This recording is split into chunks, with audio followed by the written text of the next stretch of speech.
Well, when it comes to Pac-12 expansion, San Diego State is all the rage right now, and understandably so, but don't forget about SMU. Locked On Pac-12, your daily podcast on the Pac-12 Conference. It's the Locked On Podcast Network, your team every day.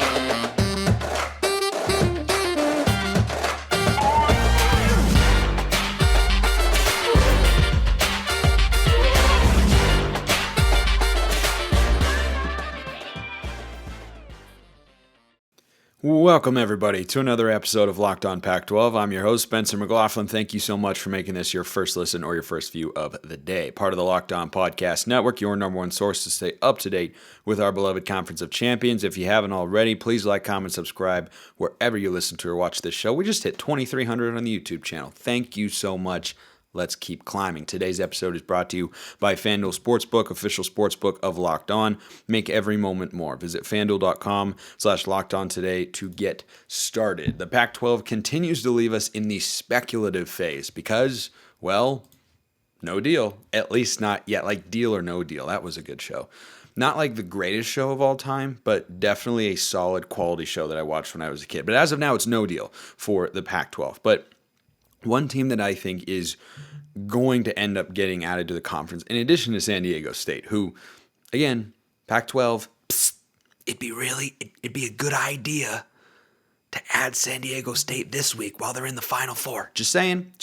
Now, how long can that momentum carry on? You could argue it might go beyond the Final Four, even if they lose to FAU on Saturday, but yeah, maybe it'd be even greater if they get into the national championship game. But they're not the only team that the Pac-12 is looking at here. I think they want to stay at 12 teams.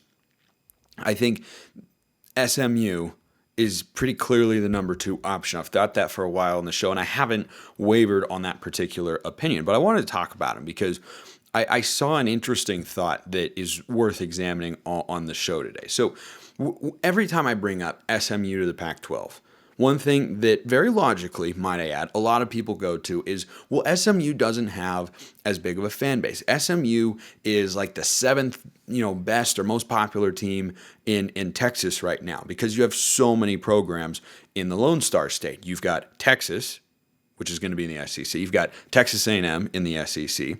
You've basically got to deal with Oklahoma, which is right above and has a large following in the state of Texas. Then you've got Baylor, you've got TCU, you've got Houston. I mean, SMU at the very least is above Rice, which is, late kick's number 1 rule, never lose to food. So I think SMU is not the lowest rung team in the state of Texas the Pac-12 could go after. But I think it is fair to say they're not the highest. Still, though, there is an element of inherent value that SMU brings that really no other expansion candidate can, and that's just the mere presence in the state of Texas, which may not be overwhelmingly valuable given it's not, a TCU, a Baylor, or even a Houston, right? There's more people in the city of Houston than in Dallas, but which I didn't know until not that long ago, actually, which is perhaps one reason that Rice may be considered for the Pac-12 one day. But I think SMU to the Pac-12, just kind of the way we look at it right now, could be representative or kind of a copycat version almost of Maryland and Rutgers going to the Big Ten. Maryland and Rutgers, which, if memory serves, were in the ACC and Big East before they made the jump to the Big Ten. Why did the Big Ten want Maryland and Rutgers? Just because of where they are. I mean, adding them and saying that, they're going to add a tremendous amount of value athletically to the conference, I don't think that was very true at the time, and it hasn't been true. I mean, Maryland just had, I think, an 8-win season. That's one of their better years, right? I mean, they're almost like the California Golden Bears of the last 7 to 10 years or so of the Big Ten. Academically very solid. I believe Rutgers is a little bit more highly sought after in that sense, though I don't believe Maryland is low on that list. And they just haven't been that good, and an 8-win season means a lot more to them than it does to other programs within the conference. But Rutgers in 2022 was actually outviewed from a television standpoint by Oregon State, who did not have a Power 5 non-conference game until their bowl game in the Vegas Bowl against Florida. Maryland actually draws a much bigger television audience than you would think. They rated top 20 nationally average viewers per game. Now, that is partially aided 100% by the teams they play, right? When they play Michigan or an Ohio State, they're kind of drawing from that pool. But still, you have to carry some of your own weight in TV viewership numbers. It's why one team is higher than another, even if they play in the same conference and play a lot of the same teams. So when you look at that, the value that the Big Ten saw from an athletic standpoint with Maryland and Rutgers is just the idea of being on the East Coast market. Were Maryland and Rutgers the biggest, most powerful brands athletically over on the East Coast? No. I mean, go all up and down the ACC. You can find better basketball brands. You can find better football brands. Maryland and Rutgers, when they were added to the Big Ten, were not that high on the list. They're still not that high on the list. But going into a new market was seen as valuable to the Big Ten. And just the mere presence in a new market where the Pac-12 has never been before is a level of value that other schools simply can't provide, right? If you think about all the other teams that we've talked about here on the show as a potential expansion candidate, yeah, San Diego State is like clear cut, no duh. Everybody understands that's probably going to happen, or at least it should happen for the Pac-12. But the SMU question, everyone always wants to jump to the negative, but there's an inherent positive that you can't take away, regardless of how successful they are, regardless of whether or not they become an athletic power on the football field or on the basketball court. There is some inherent value that these conferences clearly see, or else they wouldn't really be considered, right? George Kliavkoff was at SMU meeting with their representatives or administrators, whoever, about, most likely, joining the conference. And yeah, if you just look at it from the outset, you say, well, why would you want the, I don't know, what it would be, eighth most viewed team in the state of Texas? Just because it's in the state of Texas. You don't necessarily need them in order for them to provide value to the Pac-12, they don't necessarily have to become really, really good, really, really fast. You would like them to. You would certainly like them to. But from a viewership standpoint, in 2022 alone, and I do not have data from, like the past 5-7 years or so, but just looking at this past season when SMU was playing in the American, they averaged about the same number of viewers as Arizona State. Who's playing in the Pac-12. SMU is playing in the American. Well, technically, ASU had a few more. It's an average about 2,000 less per game. Not a needle-moving amount of TV viewership. And Arizona State is going into the Phoenix market. So I think the Pac-12 looks at SMU and looks at figures like that, and they certainly have far more information than you or I have access to, and say they're playing in the American, they're on par viewership-wise with one of the current members of our school.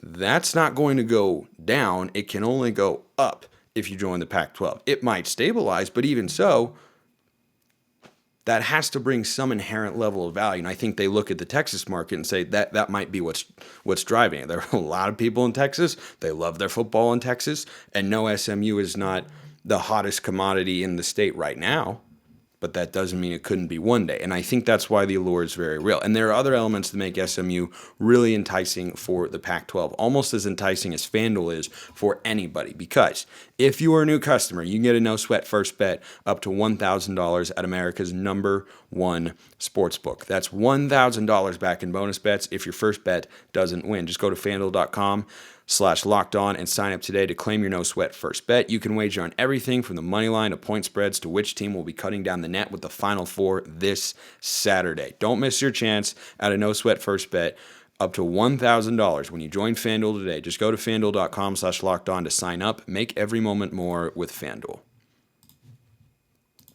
So another thing with SMU and why I think they're such a good fit. And by the way, a couple of basketball transfer portal additions that are, shall we say, notable to discuss later in the show. You go down the list with SMU and just go back to our expansion candidate criteria. Are they an academic and research fit? Yes. They rank top 75 nationally in academics broadly speaking. They're currently an R2 institution, and they have a desire to be an R1, much like San Diego State. So the presidents culturally are going to sign off on that part. Can their sports team compete? Yes. Now, basketball has had a tough go of it in the American. They may struggle. But Rutgers has not had great football seasons in the Big Ten, right? You can look at it and say it's a negative, it's a drawback of them joining a Power 5 conference. But you can't look at it and say, well, no, that's why they shouldn't be at it at all. Like everything is, there's a push here, there's a pull there, and it's just kind of a giant pros and cons list. And I don't think there's any candidate that has no cons whatsoever. I mean, anytime you add a G5 team, you risk them not being consistently competitive. And heck, it could be true with the Power 5 edition, right? Maryland and Rutgers, Colorado to the Pac-12. They've had a couple decent basketball seasons, but football-wise, they haven't competed. They've been to one Pac-12 championship game, and then it fell apart again after that. But the Pac-12 still added them. Would you go back and unadd Colorado because they haven't been a consistent power, consistent presence in the Pac-12 championship picture? No, I don't think so, because you would look at them and say, well, the potential is still there. And you look at a place like SMU, there's very real potential there, right? It may not be immediate. It may take some time, but can their sports teams compete? Yes, mostly. And I think football's got a better chance to do so. They've had a greater run of success as of late. They haven't been dominant by any means, but we've seen teams at the bottom of the Pac-12 the last few years that also would have been close to the bottom or at the middle at best, the way SMU has been, of the American Conference. I think that's pretty clear. I mean, the Stanford teams the last couple of years, terrible. Colorado this past year would have lost to SMU last year because they would have lost to just about everybody. They did lose to just about everybody except Cal. So, the question on athletic competitiveness also comes back to the money question, which is not entirely indicative, as I was talking about on yesterday's show. Generally speaking, money does not just solve all your problems in college sports or in professional sports even. The Yankees haven't won a World Series since 2009. The Giants are in New York. The Jets are in New York. They both stink. Texas football has been struggling to find relevance. They got more money than anybody. I think from a revenue standpoint, their athletic department brings in more than anybody else in the country. They're at the very least top 5. Hasn't solved all their problems, hasn't magically done it. But does it help? Yes, of course it does. So when you're looking at adding a G5 specifically, right, who's going to come in all likelihood as a partial earning member of the Pac-12 media deal, which, again, I don't know when it's coming, neither do you. We'll just take it a day at a time, so to speak. Like I always say, you got to get through tomorrow first before you can think about 5 months from now. But can they keep pace financially and commitment-wise to athletics? The answer is clearly yes. They renovated their stadium. They put $100 million.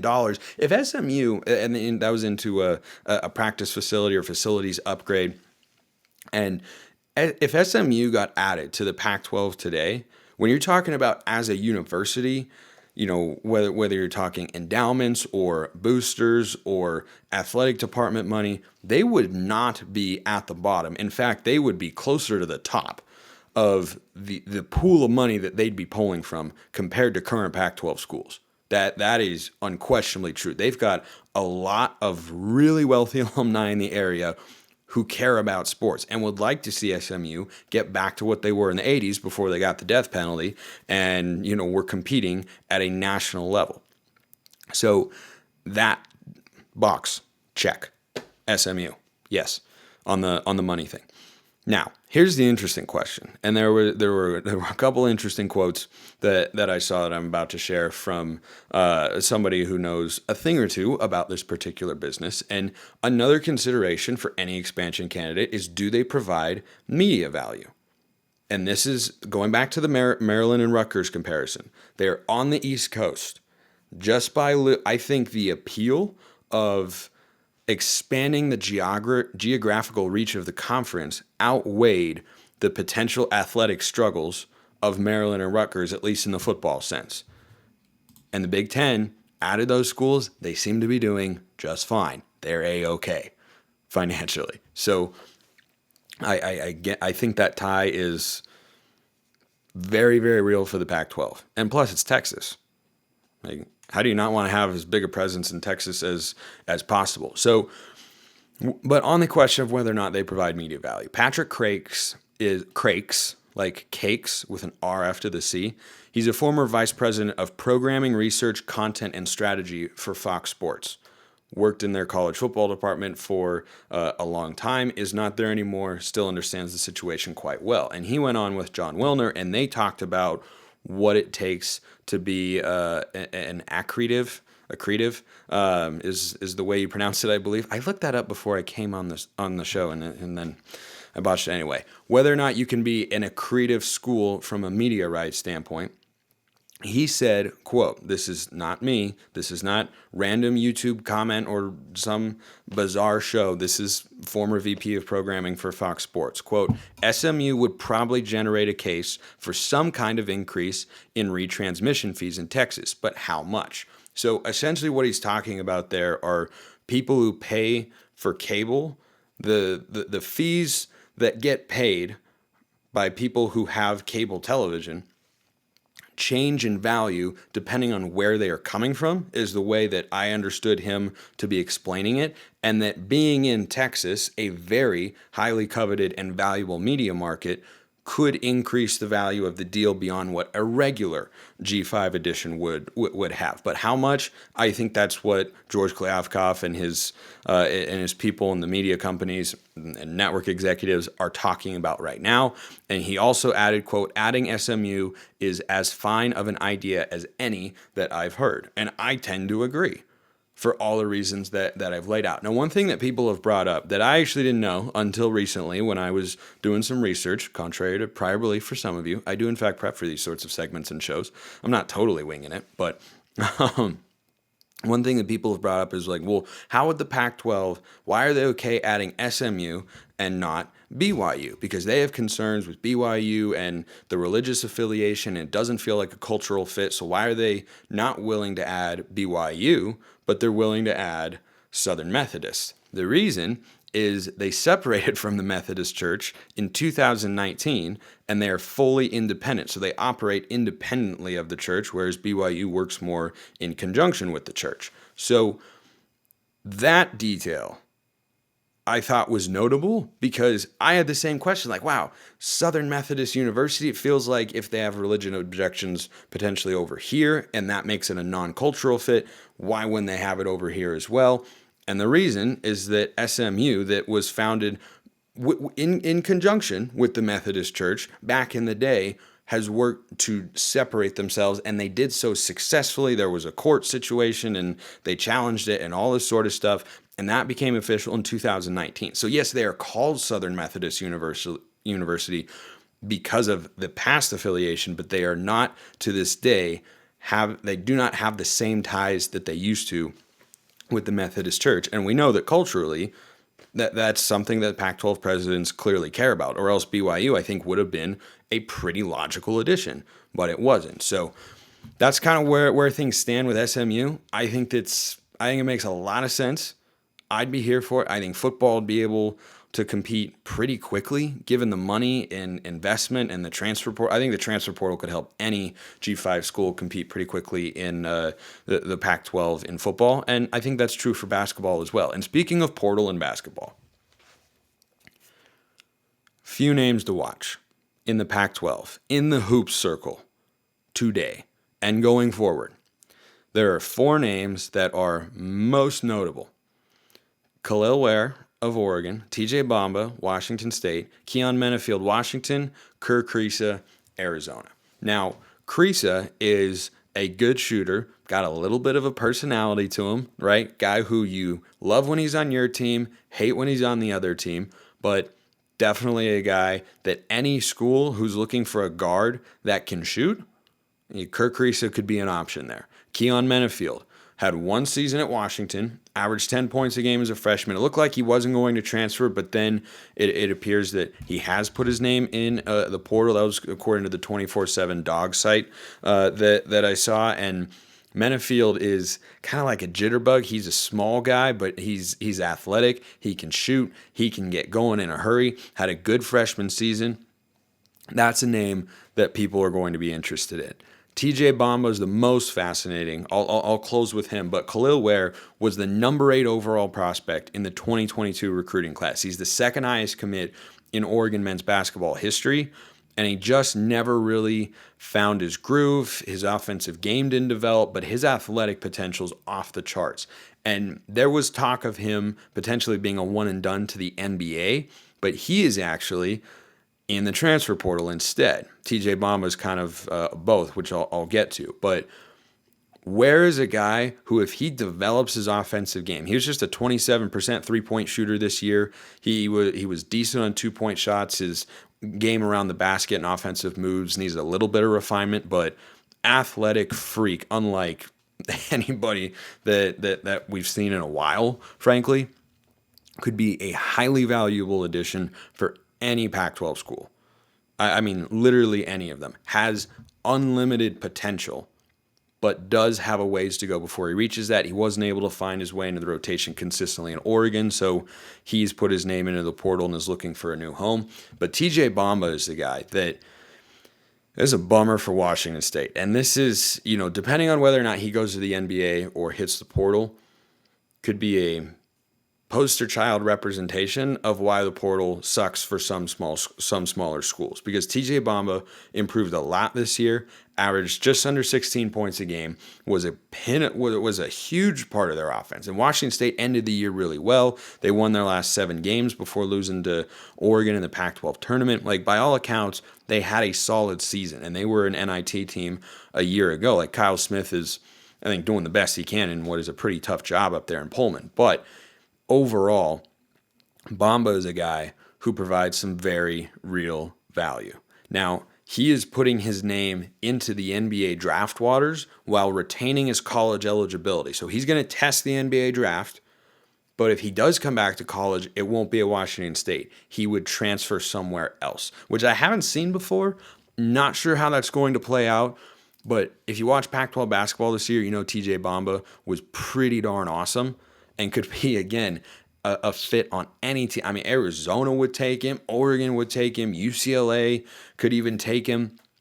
I don't know that he's as much of a fit at UCLA, but, Colorado's got a 5-star guard, Jalen Williams on the Thunder, his younger brother coming in. He could be a fit there as a dynamic backcourt tandem. Like, anywhere you look, I think all 4 of these guys could really add value to a team if they're in the right situation. And I'm most curious to see where they all end up. We'll of course continue to cover it here on the show. Appreciate everyone listening. See you next time, and have a wonderful rest of your day.